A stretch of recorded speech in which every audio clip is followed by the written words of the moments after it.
Joining us now to discuss facts and misconceptions about the H1N1 virus and vaccine is Dr. David Turkewitz. Thanks for being here. Thank you. Yeah. Doctor, we've talked about H1N1 almost every single day. Are you starting to find that people are really getting a grasp on this, or is it still a lot of unanswered questions out there and people just not quite getting it yet? I think people are getting it. Initially, I think there was a perception that this was just going to be the flu. The flu comes every year and people get better. But that's not the reality of the H1N1 virus.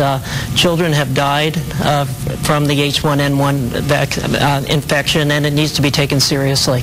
Yeah, because you are seeing that a lot of people saying, like the flu, for example, just the seasonal flu, they keep saying that that is more deadly than the H1N1 virus. That is a misconception, is what you would say. Yes, it is a misconception. One of the particular features of the H1N1 virus is, unlike the seasonal flu, which is more serious in elderly people, many of the deaths from the H1N1 virus is in the pediatric population, young children. All right. Well, we're going to go. We've had a lot of people emailing us questions, and we want to go to one of those right now from Kim. She says there are so many contradictions, so what is the true story on the vaccine? Was it tested and approved, or can there be a defect down the road from receiving this vaccine? What do you have to say to her? The H1N1 vaccine is not a new vaccine. The seasonal influenza vaccines have been given over millions and millions of doses with tremendously high safety history.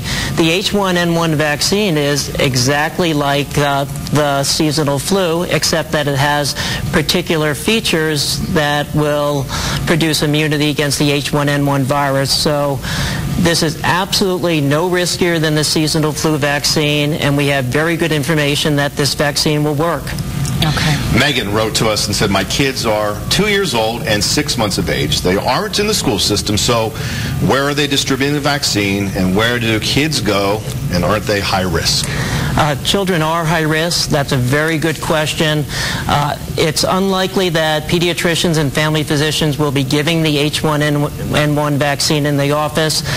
The best, most current information can be obtained by checking out www.h1n1npa.com. That's the Department of Health's website. It's going to be updated on a regular basis, and what you'll find is when the H1N1 vaccine will be available at public centers, what dates, and where to go. All right, a lot of information. We appreciate you being here, and of course, you're going to be sticking around to answer some more questions. Now, despite all of this, we do have a lot of parents that still say they're not going to be giving their children that shot. And earlier, we talked with Dr. Turkewitz offset. He says it could be an absolutely devastating move if they don't get it.